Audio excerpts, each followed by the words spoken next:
Hello बच्चों, so let's see this question.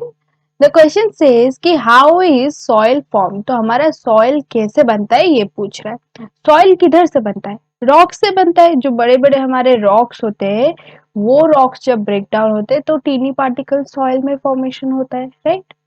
तो वो ब्रेक डाउन कैसे होते? कोई भी फिजिकल फैक्टर हो गया, नहीं तो केमिकल फैक्टर हो गया, नहीं तो बायोलॉजिकल फैक्टर हो गया, राइट? तो वैसे हमारा सॉइल बनता है. पहले वो पॉइंट लिख लेते हैं. The breaking down of rocks by various physical and chemical. Physical हो सकता है, फिजिकली हम अगर उसको ब्रेक करते हैं तो वो भी सॉइल का फॉर्मेशन हो सकता है. केमिकल भी हो सकता है, कोई केमिकल डाल के अगर हम रॉक का ब्रेक डाउन कर रहे हैं, या फिर कोई बायोलॉजिकल फैक्टर हो गया जैसे कि कोई लाइकेन ग्रो कर गया किसी रॉक के ऊपर, right, lead to soil formation. तो क्या-क्या फैक्टर्स हो सकते हैं जो सॉइल के फॉर्मेशन को मेजरली अफेक्ट करते हैं? हमेशा तो हम जाके अपना बल प्रयोग करके तो रॉक को नहीं तोड़ते, तो कुछ-कुछ फैक्टर्स होते हैं जो अफेक्ट करते हैं. तो क्या-क्या फैक्टर होते हैं? देखो, पहला फैक्टर हमारा सन हो गया. सन कैसे अफेक्ट करता है? सपोज कोई रॉक यहाँ पे पड़ा है, उसके ऊपर डेली पूरा सनलाइट पड़ रहा है, सुबह में सनलाइट पड़ा तो फिर वो क्या हो गया, पूरा एक्सपैंड हो गया जाके. फिर रात को उसमें ठंडी पड़ी तो फिर वो कंट्रैक्ट हो गया जाके अंदर की तरफ, तो बाहर खिसका फिर अंदर खिसका. तो ऐसे करने से क्या होता है ना, दोनों में एक्सपेंशन कंट्रैक्शन दोनों होते होते ये पूरा ब्रेक कर जाता है और फिर सॉइल बना देता है, राइट? तो वही चीज लिख लेते हैं. The rock break down due to simultaneous contraction and expansion. और कंट्रैक्शन एक्सपेंशन किसकी वजह से होता है? सुबह सनलाइट आता है और रात को आता नहीं है. And expansion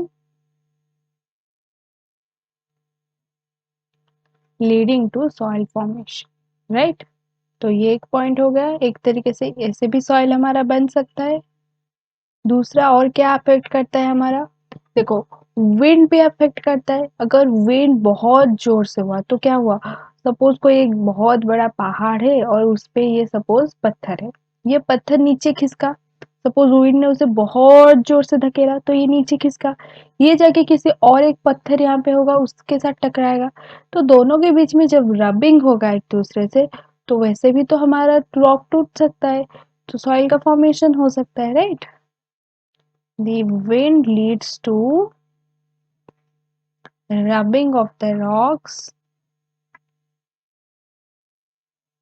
because of which rocks break down. और उससे क्या होता है, फिर सॉइल बनता है. Break down forming soil.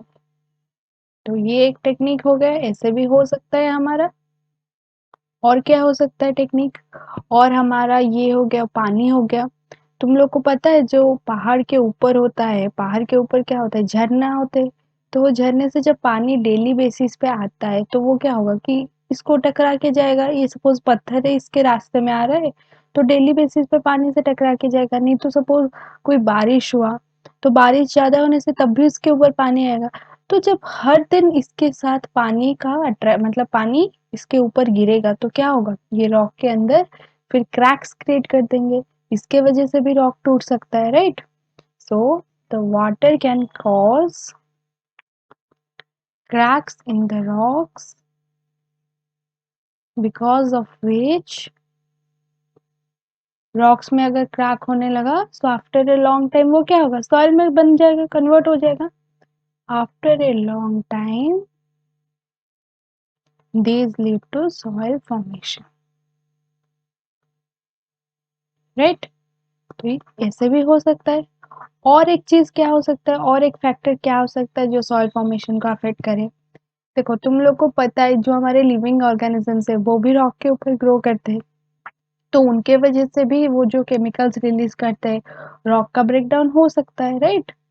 तो और एक पॉइंट लिख लेते हैं, लिविंग ऑर्गेनिजम्स. जैसे कि हमारा एग्जांपल के तौर पर हम लाइकेन को सोच सकते हैं. Lichen growing on rocks release chemicals. वो जो केमिकल्स रिलीज करते हैं उसी के वजह से रॉक हमारा टूट जाता है. release chemicals which breaks the rock leading to soil formation, right?